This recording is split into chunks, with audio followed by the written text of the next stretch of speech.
Above the ancient city of Thendara, the great crimson sun of Darkover crept toward midday. Winter was drawing to a close, yet even at this hour, shadows stretched across the narrow, twisting streets of the old town. Snowfall had been light for the last 10 days, and the marketplaces surged with renewed life, anticipating the approach of spring. Regis Hastur, the heir of his domain, stood on a balcony of Comyn Castle and wrapped his fur-lined cloak more tightly around his shoulders. He was a tall man in his mid-30s, with startling white hair and the intense masculine beauty of his clan.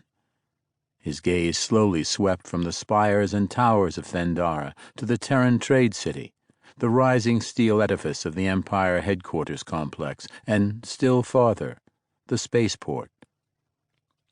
Throughout this past winter, he had divided his time between attending sessions of the Cortes, negotiating disputes and trade disagreements between city magistrates and various guilds, and meeting with representatives of the Terran Empire and diplomatic envoys from the 7 domains that once had formed Darkover's ruling council.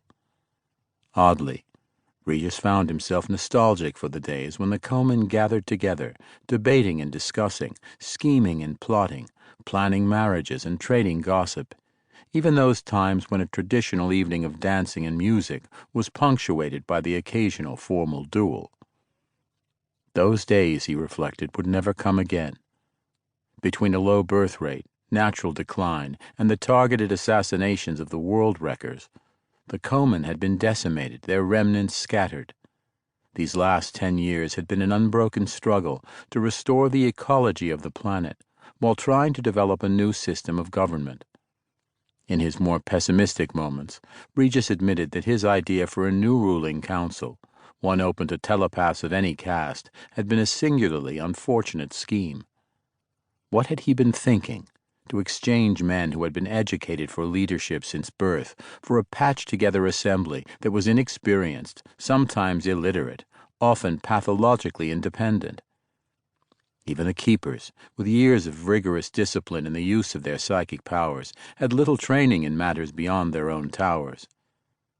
The only saving grace, he thought ruefully, was that the Telepath Council was so disparate and disorganized, it was unlikely to do anything effective on a large scale.